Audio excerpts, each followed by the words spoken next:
Well, hello and welcome to the Hope Cymru Talk Show. I'm Marcus Nelson, and today I'm joined by special guest, Dr. Jane Williams. Jane, would you like to just tell us a little bit about yourself? Sure. I'm the MacDonald Professor of Christian Theology at St. Mellitus College, and St. Mellitus is a Church of England training institution where people are training either for ordained ministry or for other kinds of ministries in the Church of England. And I'm proud to have been a founder member of the college. Oh, fantastic, yeah, and it's encouraging. And there's huge numbers of students that are going through each year. It's encouraging. Each year there would be 100 students, is that? Oh, maybe more, yes. Even more than 100 students. Well. We've just had our final residential weekend and sent out nearly 200, ordinands across the country. It is so encouraging. And they're the younger end on the whole, not all, but wow. I find it incredibly moving that people still have the confidence in the institution of the church to offer their lives and ministries there. So the church is far from over, the story of the church is far from over. It's far from over. Yeah, that's hugely encouraging, isn't it?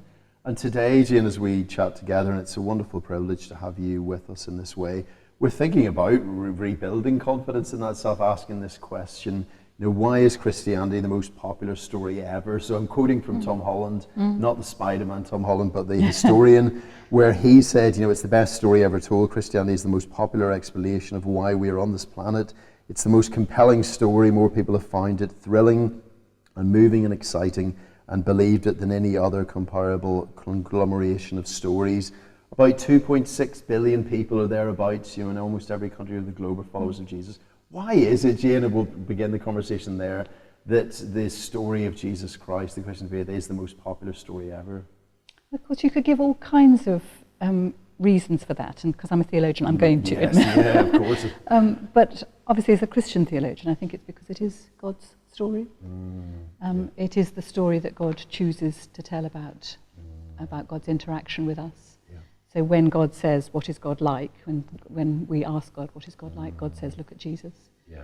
And from that flows not just what God is like, but what human beings are like, because Jesus is both God and human. So so that's where I want to start, that it is the story that God gives us about God's own action and being. But it's also, shut me up when you need to. Yeah, no, of course, So let me just clarify this. So it's not a matter of, we haven't generated it ourselves, we haven't told that story or made it up ourselves, and it's not just speculation or opinion, it's come from above in a sense that it's rooted in this person of Jesus Christ, in whom we know his Father by the power of the Holy Spirit. Exactly. Awesome, fantastic. So it's rooted, it's given to us, and that's one of the roles of Scripture, isn't it? It's over against us, Bart says. Karl Barth, the great Swiss theologian. So it's something that we have to be accountable to. But it's also rooted in our actuality, in our history. Jesus was a real human being in our living a real human life in real history.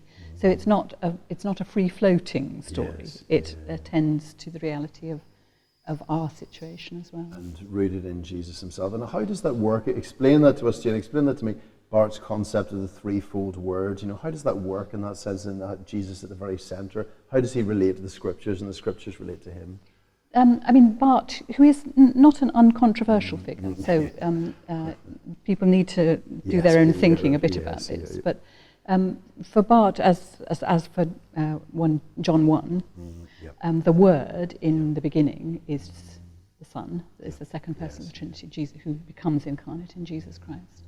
And John 1 tells us that from the beginning, before anything else was, it is this relationship between Father and Son is a speaking relationship, a relationship that wants to include.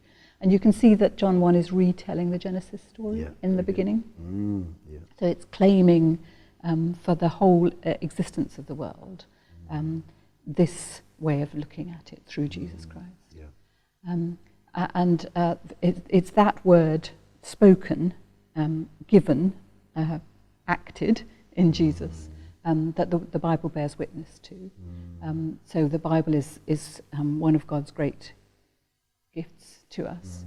To stop us making God in our own image, we have to keep going back to Scripture and acknowledging that its authority over us, not unintelligently. It's not it's not a book that you can't delve into.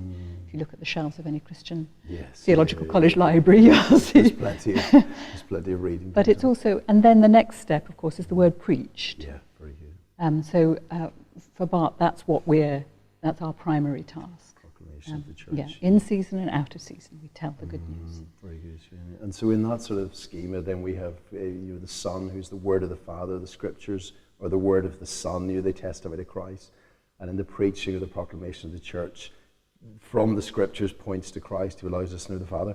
And all of those, of course, are the work of the Holy Spirit. Yes, of course. So Yeah, let's leave that bit. Yeah, of course. So that He and the preaching and the power of the Holy Spirit is Christ is in real. Yeah.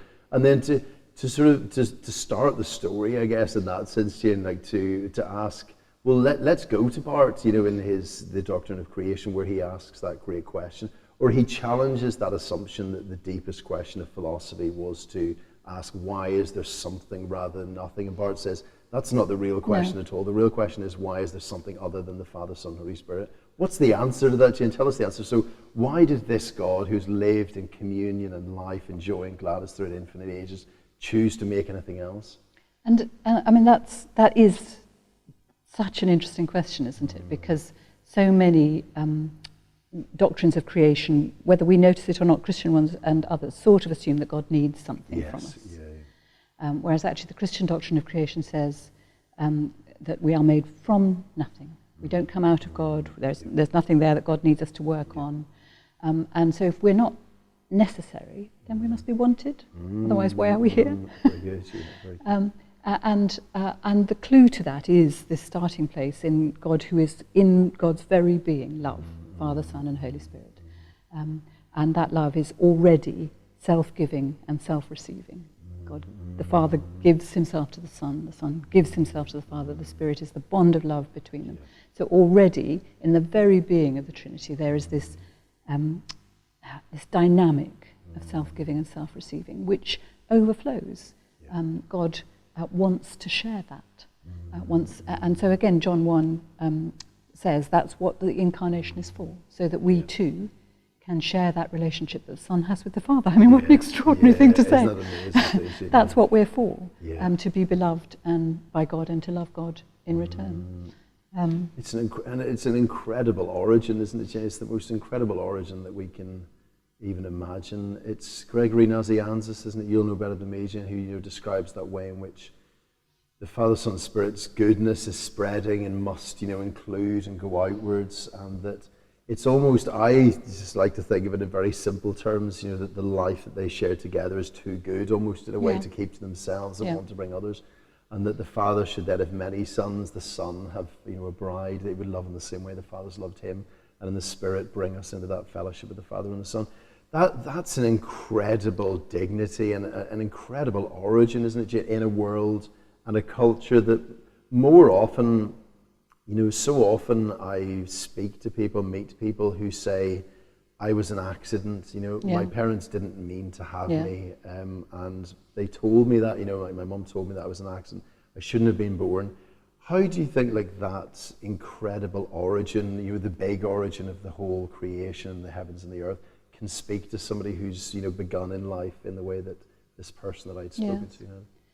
I mean, it is such a powerful thing to be able to say to people, before you do anything, you are beloved.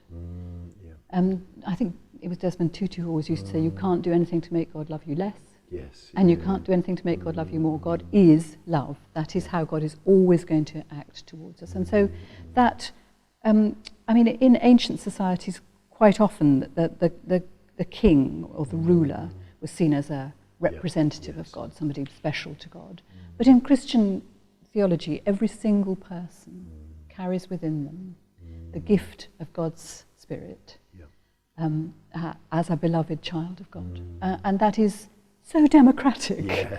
Absolutely everybody. And it says things to this person that you're talking about who had no sense of being beloved by those who gave him physical birth, that can be assured that they are beloved by God. It says something to people in absolute abject poverty, whom the world disregards. It says people with people with all kinds of disabilities. Every single person is beloved as they are, and we don't have to earn that. It's just given because of the nature of God. And that's life-changing, isn't it, Jane? Just that realization for a person who thinks that I've come into the world by chance, Yeah. by cruel fate.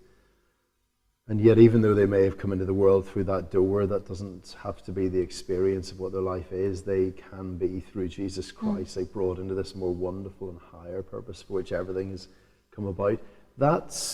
It's like that high origin, incredible dignity with which we were made. That doesn't entirely reflect the world as we see it at the moment. You've already alluded to that. What's gone wrong with the world? Like, why is it at the moment that there are many who don't experience that at all? Like, where have we gone wrong?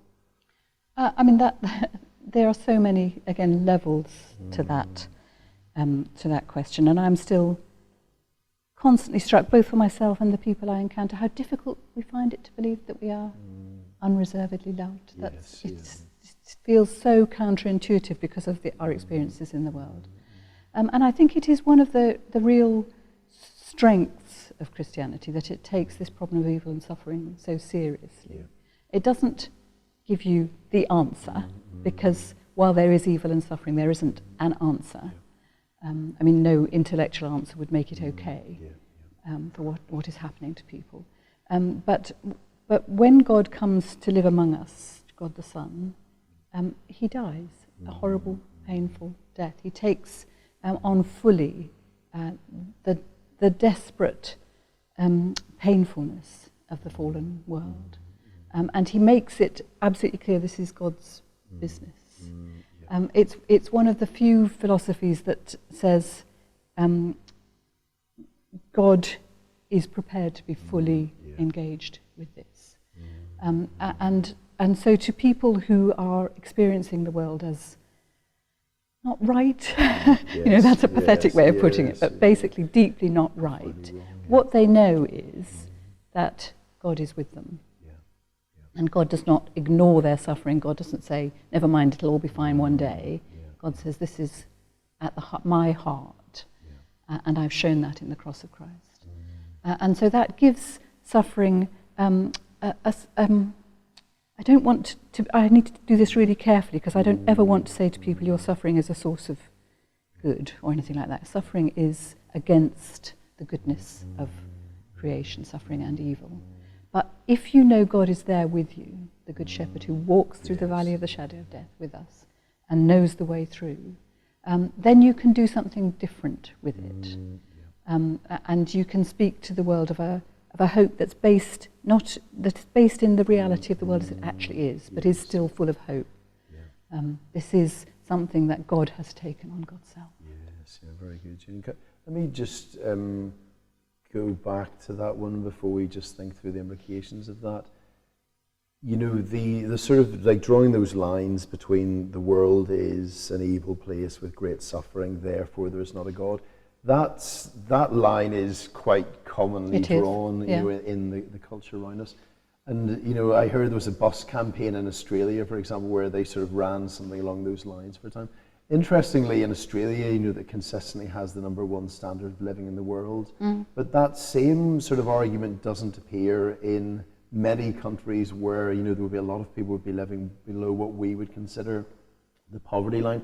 Why is it historically, Jim, would you say that line has been drawn? I'm just thinking particularly of, I think it was Alistair McIntyre who described the way in which that line being drawn was drawing it to a God that previous generations hadn't believed in anyway. Yeah. So what's going on? Just help us understand why do we draw that line so naturally in our culture in a way that other cultures around the world wouldn't necessarily do? I think we have given ourselves the expectation that we should be able to fix everything and our lives should be good. So the wonderful increases in well-being and in our ability to manage pain and disease and that kind of thing, all of which is wonderful, has made us feel we should be able to control everything. And I think people in cultures of desperate poverty and suffering know they can't control anything. Yes. And therefore are willing to put their hope in something that, in a God who says your suffering is not meaningless. I see it, I hold it in my memory, it will be accounted for. And I think those of us who are quite comfortable sort of don't want to look at the idea that we might have to account for anything. But I still find it really intriguing, Marcus, that people get so angry about the idea of suffering and say, well, how could God allow, if there were a God, how could this be the case? And it's sort of, I don't understand the logic of that, because if you don't believe there is a God, then this is all just accidental. Yeah, absolutely. Yeah. And we should there's just... no one to get angry with. No, exactly. We should just think, oh, well, that's the way it is. Even Jonathan Sachs, the former chief rabbi, in his sort of description of, the Holocaust, that why would it cause someone to cease believing in God? It should stop people believing in humanity. That's the obvious sort of response to it. But we find that line being drawn. Jesus, just over 2,000 years ago, the eternal Son of the Father, did, in overwhelming love and kindness, choose to come down. So he didn't leave us to ourselves. No. In a sense, I'm sure he could have and just said, we'll let you cut off from our life, go down into death and despair. We think about Athanasius, that beautiful passage, like he's looking on and he sees us and going into ruin, and then he chooses to come down and cast his lot in among us forever. What did the incarnation of the eternal Son of God becoming a brother, what was achieved in that? How is that like the turning point in all of history? So, today we're living in the year of our Lord 2023. There's 273 babies born every minute across the world, but there's been no other one that stopped the clocks in that way. What's happened in Bethlehem as God the Son came down? Salvation.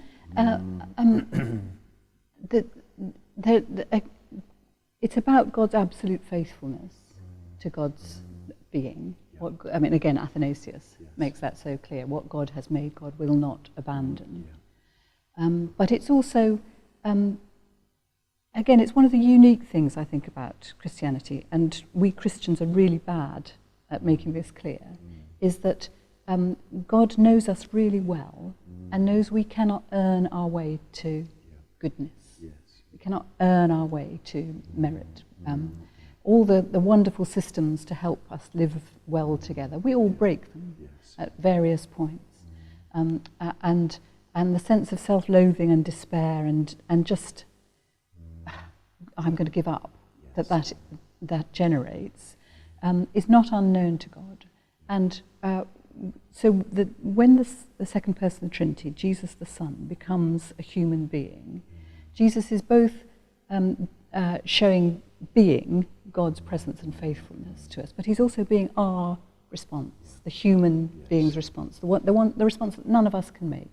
None of us is fully obedient to the Father. None of us, when faced with all the trials and things that Jesus was faced with, none of us say automatically, I will always respond as the beloved Son of the Father. And so Jesus does our faithful response.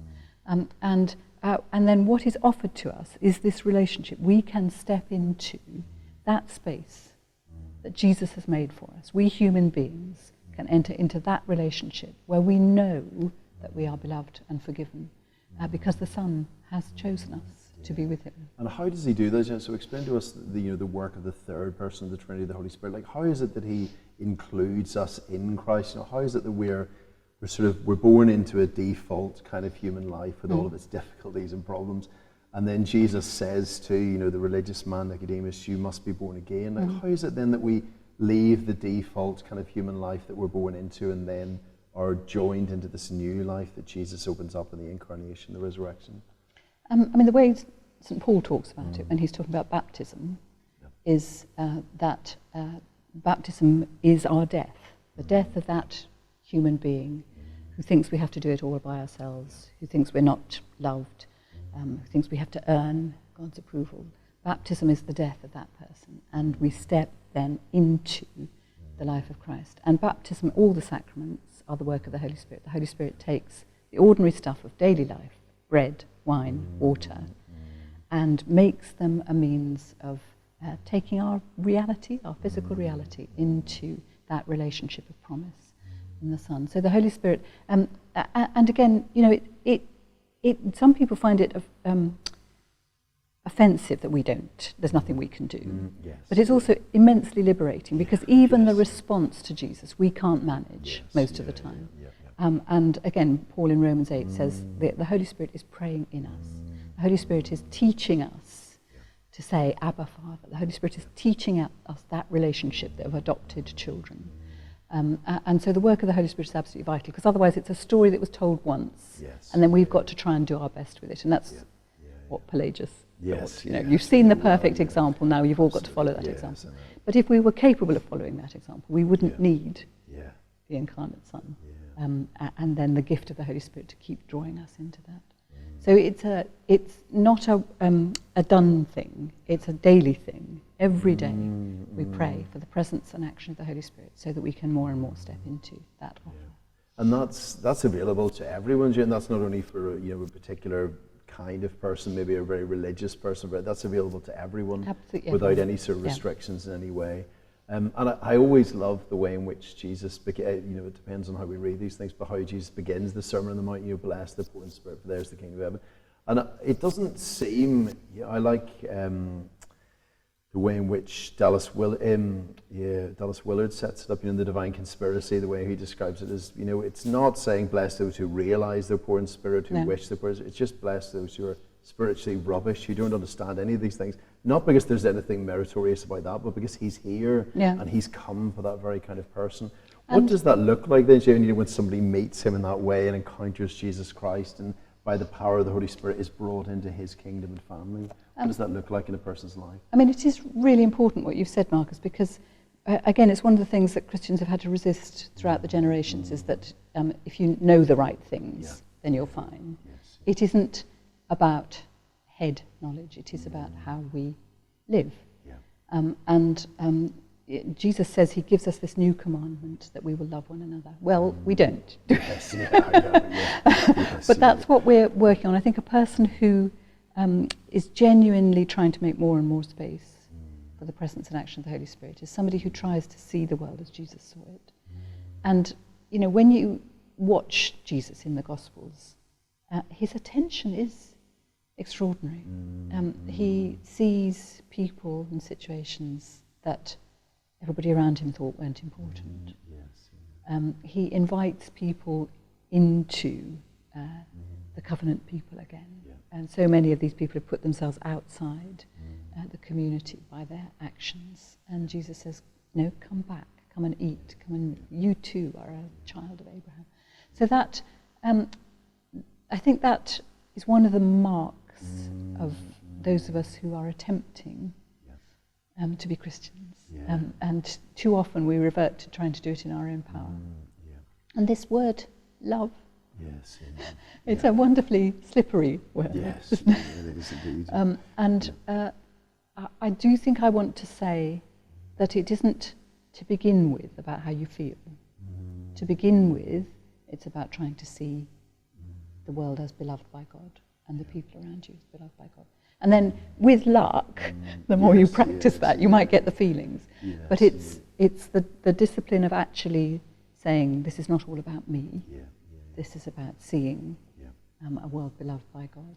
So the whole orientation of a person's life, and the way they see things and perceive reality is fundamentally transformed, so that they begin to see things in the same way that he sees things and share his mind and heart. Which is partly why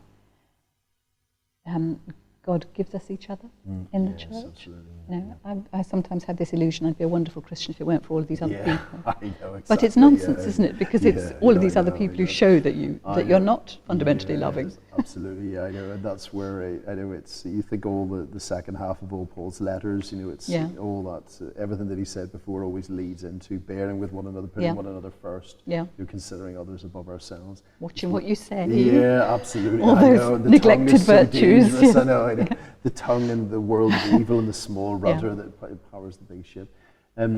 Jesus, it's an incredible thing, isn't it, that he doesn't wait for us to make the first move towards him, and he doesn't meet us in the middle, but he ran to meet us where we were, and he changes us and transforms us and makes us into new people, brings us into this whole new life with him. What place does the cross play in that? I want to set that up, Jim, with Eberhard Jungel, in the way in which he described, we know Bart as well, was saying that it was almost this one chance that God had the opportunity to really show who he was at maximal setting. What did he mean by that in terms of what was worked out at the cross? I mean, the cross is the most complete identification with humanity, the most complete acceptance of the reality of the world. It is also the point at which you sort of see how fundamentally different in character good and evil are. Because you see evil enacted by people who aren't fully evil, didn't even think they were being evil, but that huge wave of determination to get rid of Jesus that pours over, and the Gospels are perfectly clear, that's all of us. That's Jesus' friends, that's the ordinary people around, that's the religious authorities, that's the civic authorities, everybody is co-opted into this great move to kill the Son of God. Ashamed I hear my mocking voice call out among the scoffers, and Jews and Gentiles, Romans, Jews, everyone coming together, the whole world has a hand in that, absolutely. And Jesus doesn't send for legions of angels to engage in a battle. He accepts that, and by accepting it, takes it into the realm of God's action. So that point which could have been the never to be forgiven, look what you did to God, becomes the point of access to God's deepest mercy and grace. Look what you've done to God, and look what God has done in response. God has raised Jesus from the dead. That story of the world is gone. That story that ends at the cross, that ends always in disaster, death, betrayal, fear, all of those things that we see in Jesus' disciples, that's gone. This is the story that God tells the world. God takes this and makes it a way to get us closer and closer. Now we come to the cross, knowing it is what we do, and yet we know it is what God has done for us, absolutely assuring us of forgiveness and of God's presence and God's willingness to invite us home. It is one of those, you asked at the beginning, what's so great about the Christian story? And I think this is at the heart of it. It's so counterintuitive. If I were God, I would not do it that way. Absolutely. And yet, that has been the entrance for all these thousands and millions of people throughout the ages and in the ages to come, to know that they are assured that God is for them. And not left to us to sort of climb up in some undeterminate way. It's this God who comes down and takes our sin upon himself and dies in our place on the cross. And then beautifully, on the third day, just as he had promised, walked out of his grave. And then I love the way in which he, at that point, recommissioning his disciples, all of whom were failures. And even at that point, he doesn't remind them of what had gone before, but speaks peace to them in love and kindness and friendship. Thomas Goodwin's point, I always love that one, Jane, the way in which he described that the more that you do for a person, the more you love them. So that it's not as if his love for his disciples and for us as church is spent in any way or worn out by what he'd done for them on the cross, but if anything increased. Speak to that, Jane. How is it in his resurrection life that his love, kindness, mercy is in no way diminished, but if anything at all is even growing? Yes, I don't think it is growing. Because God is love. There is nothing that is going to make God's love less or more. That is what God is. But that instead of being that love only being available to those disciples, those few people who actually met the historical Jesus, now it's available to everybody, partly through their testimony. I love it that the founders of the Christian church, the two great pillars on which Jesus built his church, tell the story of how they betrayed Jesus, Peter and Paul. And they both tell that story so that it's perfectly clear that this isn't because they were great, this isn't because they got it right, but they are walking, talking, living witnesses to the redeeming love of Christ that is able to be transformative under all circumstances. So that love then becomes available everywhere. It always was, but we are embodied people. We need to hear it. We need to see it. We need to witness it. We need to be brought into it. There isn't such a thing as abstract love. There's only love shared, forgiveness, grace shared. Otherwise, they're just notions. Yes, they're just abstractions. And the way in which it concretely works out from Jerusalem, Judea, Samaria, the ends of it, beginning in Jerusalem, could have obviously sent an army back into Jerusalem just to raze it to the ground, the people that have actually killed him, or could have said to the disciples, go everywhere else and don't bother going to Jerusalem. Or go everywhere else, and then when you're tired, maybe, and you run out of steam, then go back to Jerusalem. But sending his disciples first of all into the very place where his murderers had, cruelly betrayed and put him to death just weeks before, that's an amazing thing, isn't it? Which then enables those that are going out who are failures and who had let him down at different points to be able to go out all across the world, and wherever they go, if somebody was to say, well, you don't know who I am or what I've done, is there any way back for a person like me? They would be able to say there is, because of the grace, the kindness that he's shown. He showed towards his murderers in Jerusalem and so many others. The advance of the church then, right across the world, as the church, in this one geographical place goes global, goes outwards. Jesus called the disciples to come, and now he's sending them to go out all across the world. What did that look like? I know we could talk for hours about that. What did that look like? But as whole new civilizations, we will know the sort of the Roman road, I suppose, better. But what did it look like if we were to go east and things? What as the kingdom of Jesus advanced and nations were changed? Ephraim the Syrian and others. What did that look like? It looked like very different people in their own individual ways, and they were hugely varied, witnessing to what God had done for them in Jesus Christ. And there were not a huge number of people. And some people were evangelists and commissioned specifically to tell the story. And some people were, there's that wonderful piece of research by, I think it's Rodney Stark, that the Roman world was very subject to plagues. And people began to realise you were more likely to survive a plague if you lived next door to a Christian. The plague of Cyprian, called after him. And exactly, didn't just abandon them and take care of themselves, but actually, so that kind of witness to a world that isn't afraid, that isn't about self-protection, that trusts in the love of God. Some people were called to pray ceaselessly in solitude, in the deserts. All of that begins to grow at this time. So there is a sense in which there isn't one way in which the gospel spreads, except every single person knowing what God has done for them and wanting to respond.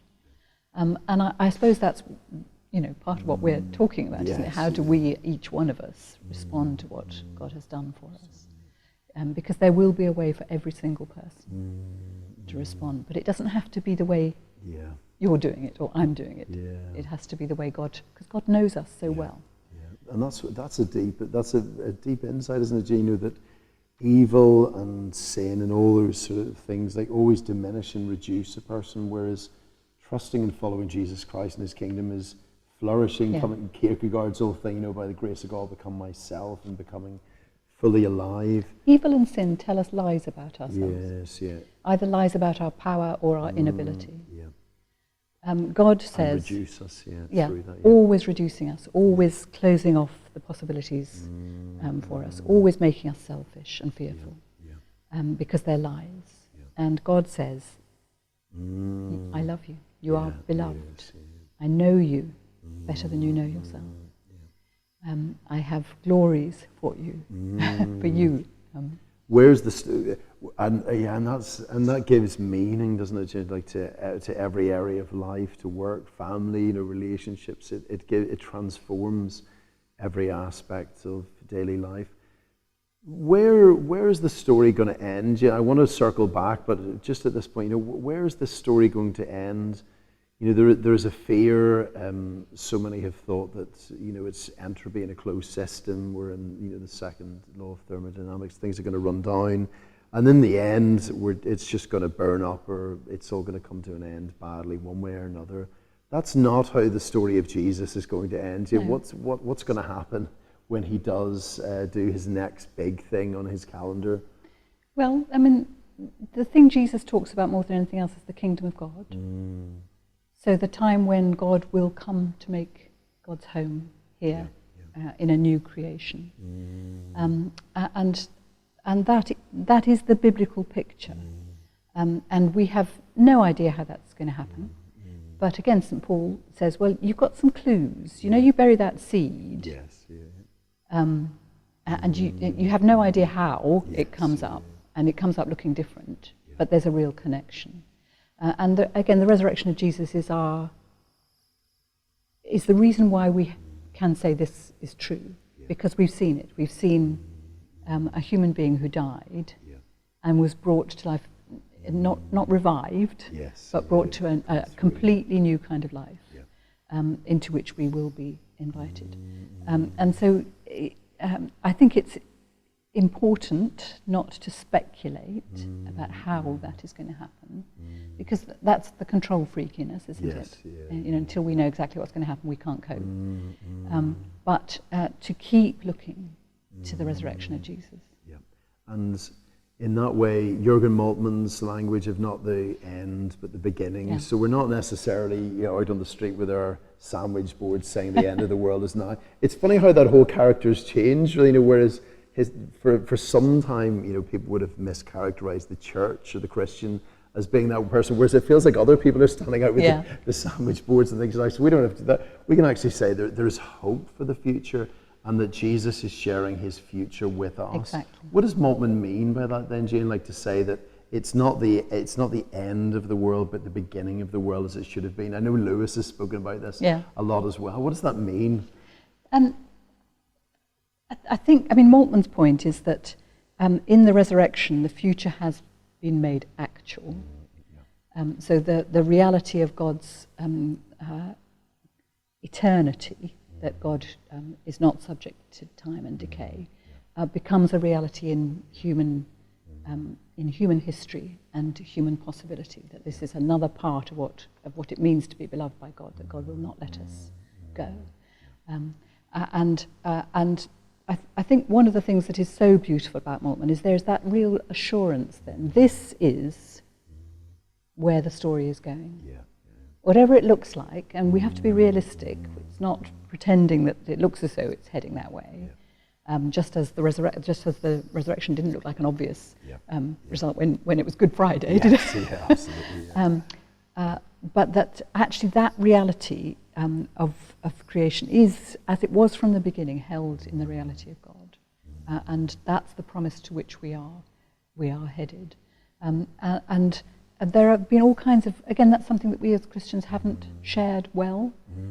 We've shared a kind of philosophy that's about some bit of us being eternal, but that isn't the biblical picture. I do think that C.S. Lewis's Last Battle, this is a spoiler alert, okay? So people who haven't read the book, I'm so sorry, I'm going to tell you what happens at the end. But at the end of all things, at the end of Narnia, when the world is reduced to chaos again, reduced to darkness and chaotic waves, in Aslan's world holds all worlds, and they are beautiful and they are connected.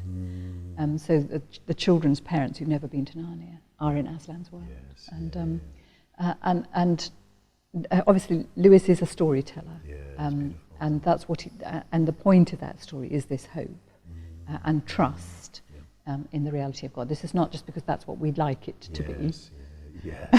That is because this is the concrete reality because of what has already happened since Jesus has risen from the dead and sharing that future with us. Talk to us about Perelandra, Jane. So we have to have that little section, with the man who sort of steps out onto the land and then missteps and then steadies his foot and then carries on. You wouldn't describe that as the last things, is the way it's set up.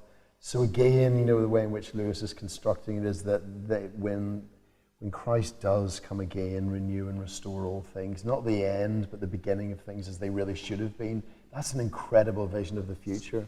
It is an incredible vision of the future, and it's also not a myth. The risen Jesus is recognisably Jesus. He still bears the marks of the cross. So it's not that God is going to say, let's forget any of that actually happened, because that would mean forgetting us. We are the people that we have become because of the lives we have lived. And that isn't going to be wiped out.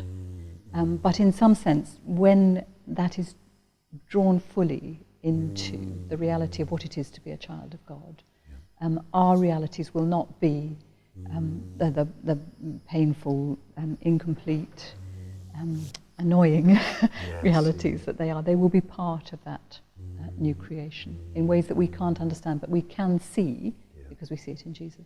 It's amazing, and in that sense, with Jesus, the best is still to come. Exactly. And we're all very young, no matter what age we're in this life, there's so much more ahead of us, like an infinite future that stretches out, that will never end with Jesus.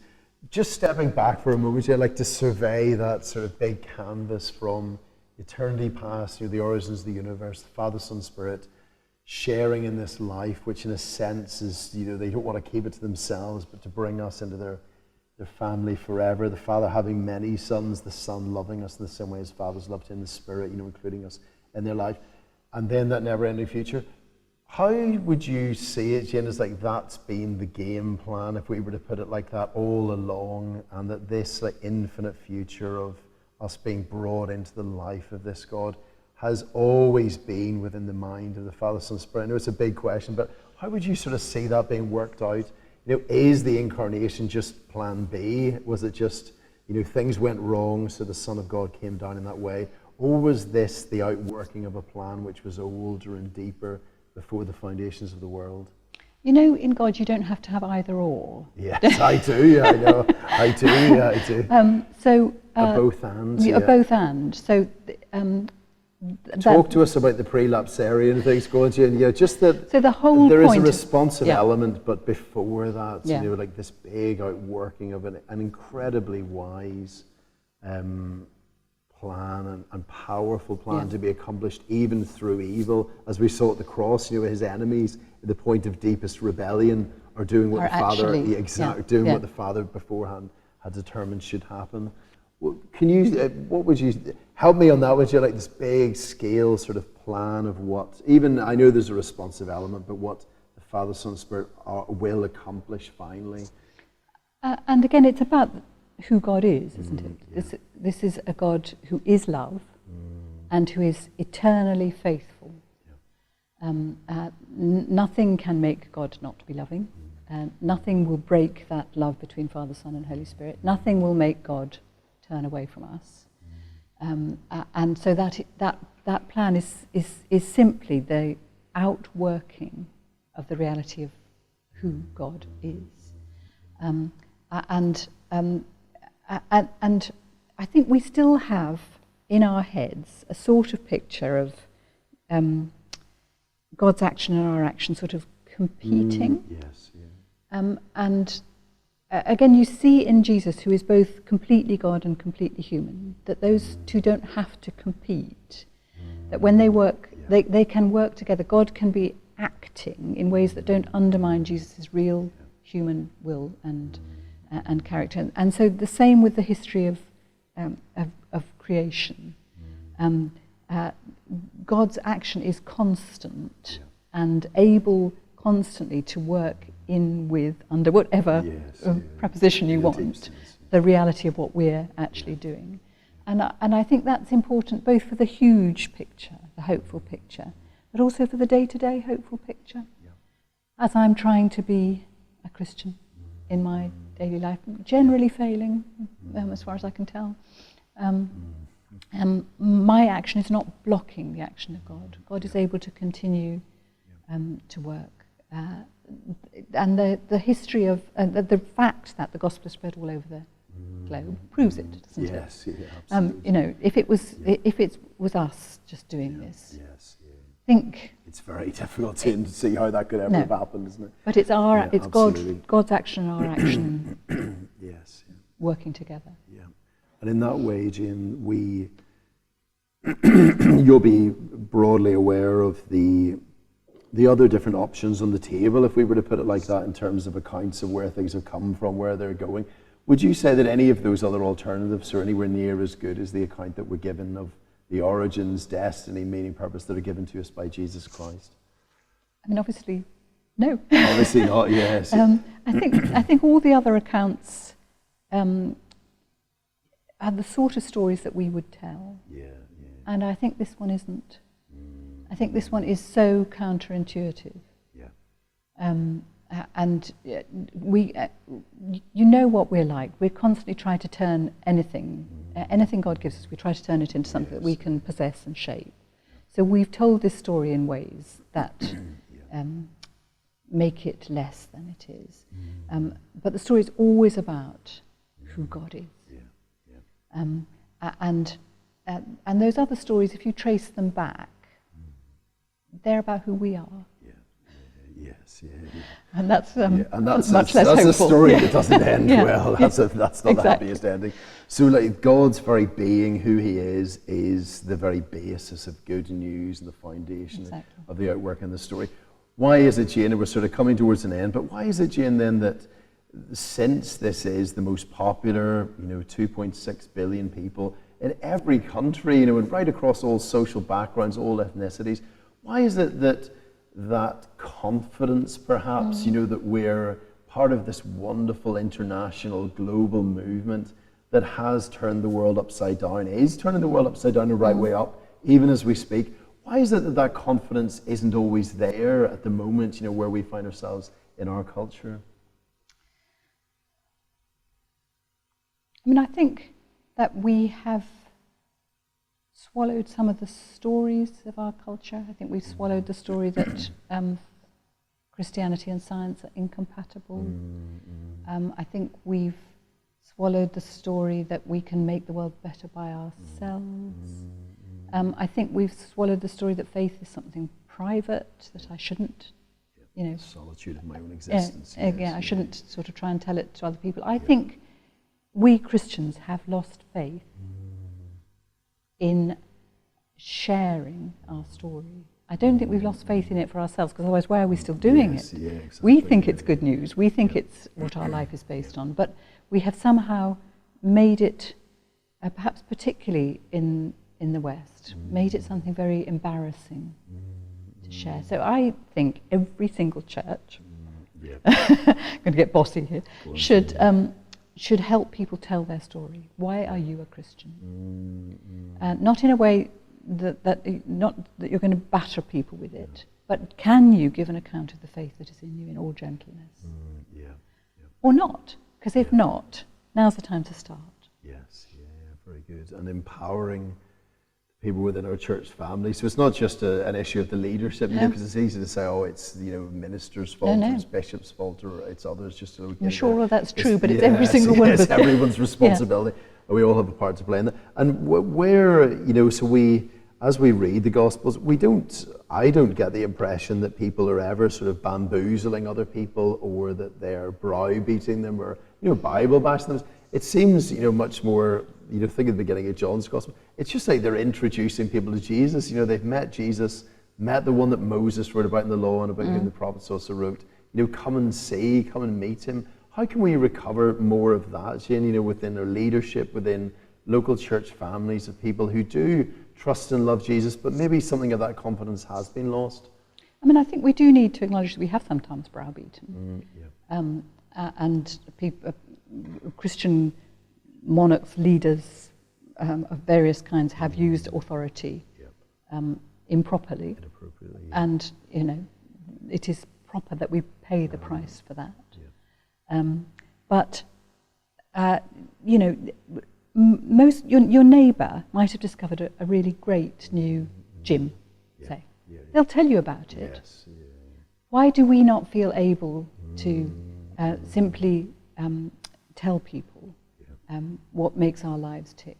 And you do have to do it carefully, because extraordinarily some people are offended by that. So you need to be careful, and you always need to watch, I think, the balance of power. So that somebody has real freedom to say, please don't, I don't want to know, I don't understand, I don't want you sure. You have to be willing to attend to people. But I do think it comes back to each one of us knowing what God has done for us, and living our lives from that gratitude that is going to be overflowing.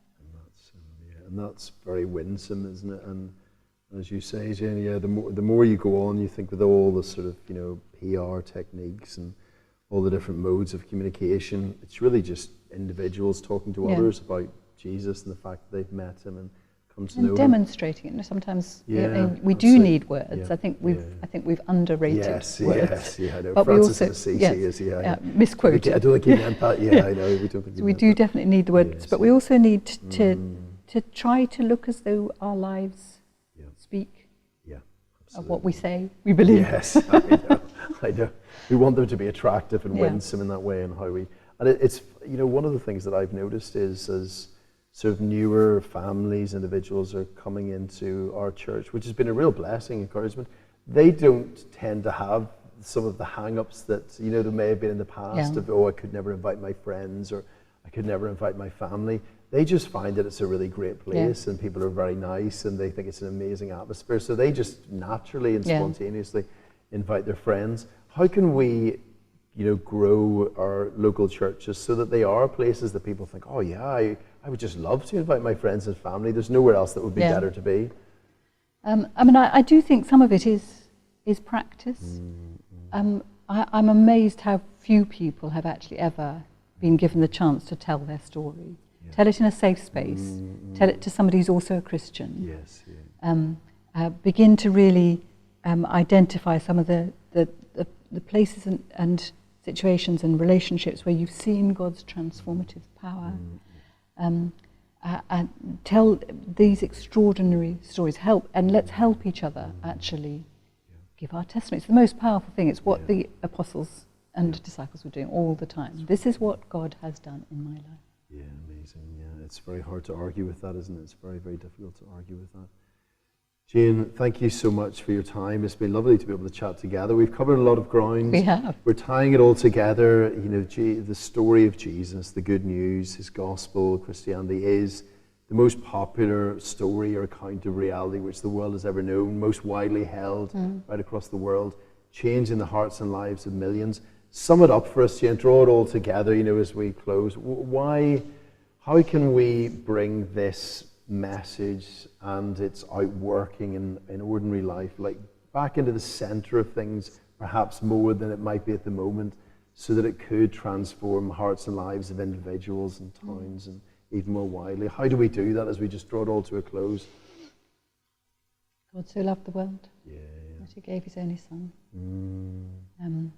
so that all may be invited to be part of that relationship. That love is the heart, that absolutely faithful, absolutely merciful, absolutely truthful love is the heart of reality, the beginning and the end. That's amazing, Jane. Thank you so much. We're not saying anything new, we're saying the old things again. And it's the old story of Jesus and his love that we seek to tell. Thank you so much for joining us today, Jane. Thank you for having me, Marcus. Thank you.